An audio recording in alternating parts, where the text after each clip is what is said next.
Tanong ng Pilipino po ang ating tatalakayin ngayon. Nanggaling po ang mga katanungan na ito sa isang viral video. Attorney Mark, Attorney Jackie, ang gaganda niyo, Attorney Marian. Maraming salamat. Ito po'y palagay ko'y napanood natin nasa isang shop, nagro-grocery, tapos magkatabi yung dalawang babae, maraming tao, tapos kinuha yung wallet, doon nang gagaling. What do you remember when you saw it? Tama ba yung aking detalye? Parang lumapit kasi po yung isang babae sa may bag, ano po. Tapos nung pagkalapit niya, kunyari may kinukuha siya doon sa shelves. Opo. Tapos yun pala, kinukuha na yung wallet doon sa bag. Matagal-tagal din ng konti kasi magkatabi sila Tabi sila. Nag-aabutan muna. So, she was building a relationship with the girl. With the other girl. Dito, tapos may mga dumaan dito, etc. Tapos when she got the chance, mukhang bukas yung bag, yung wallet nasa labas, kaya kinuha niyang gano'n. Tapos, umalis na siya. Umalis na po. So, yun ang ating pag-uusapan. Viral story po ito. Dahil merong mga legal na katanungan na pwedeng magmula dito sa video na ito. Ay, so nakasarap pa yung bag ko dyan.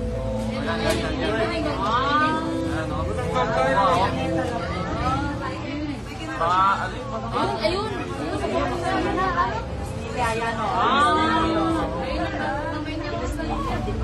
Nabuksan na.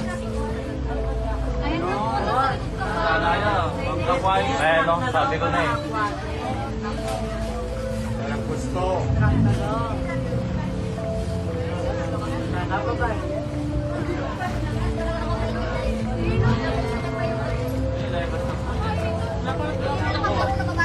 Ayan, kasi bakal na tao.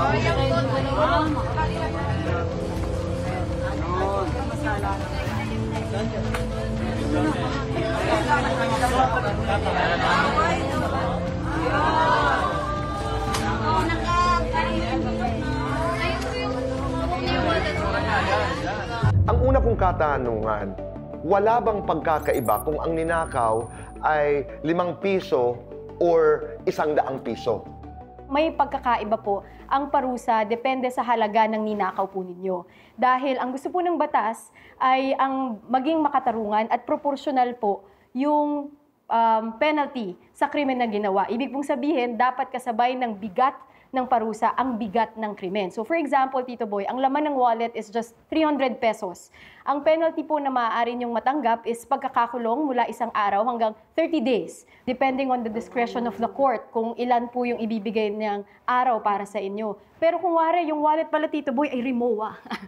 At ang laman ay 5 million pesos, di ba? Iba na ba pong usapan yon dahil maaari na po kayong mapatawan ng parusang pagkakakulong hanggang 20 years. Okay, so may kinalaman ang halaga. Meron po. Hindi lamang ng laman, Yes. pero pati na rin ang wallet. Yes. Di ba? May halaga din Tama, kasi, Tito Tito Boy. po, yung wallet. Hindi, may value yun Correct, eh. correct. May value din. Importante ang katanungan ito dahil ngayon ay lahat ho tayo ay napapanood itong Senate hearings.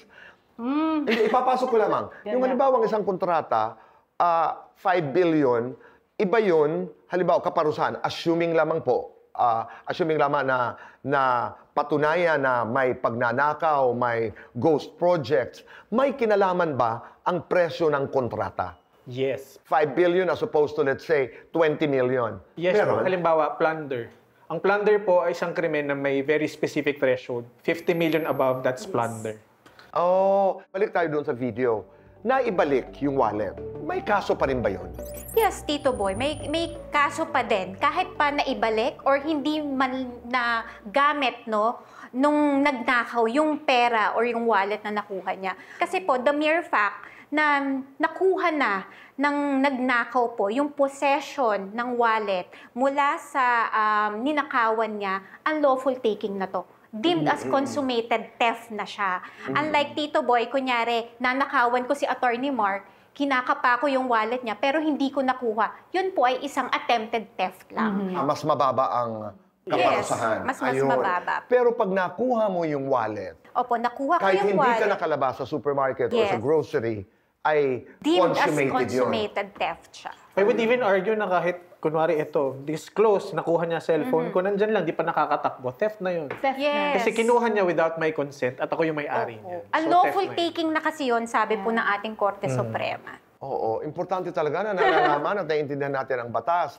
Kung halimbawa, nakakuha ka na ng 20 billion at naibili mo na at pagpatayo mo na ng bahay. Mas lalo na yun, Tito Boy. Pero yun talaga, because, I think, napaka-engaged ng sambayanan. Yes. At importante na nalalaman natin ang ating mga karapatan, hindi lamang bilang individual Filipinos, but collectively as a nation. We continue to learn. Maraming salamat. Importante na alam natin ang batas. Ika nga ni Ate Pia at Kuya Alan. Dahil alam natin ang ating mga karapatan. Ang tanong ng Pilipino ay sagot ng Cayetano in Action with Boy Abunda. Action.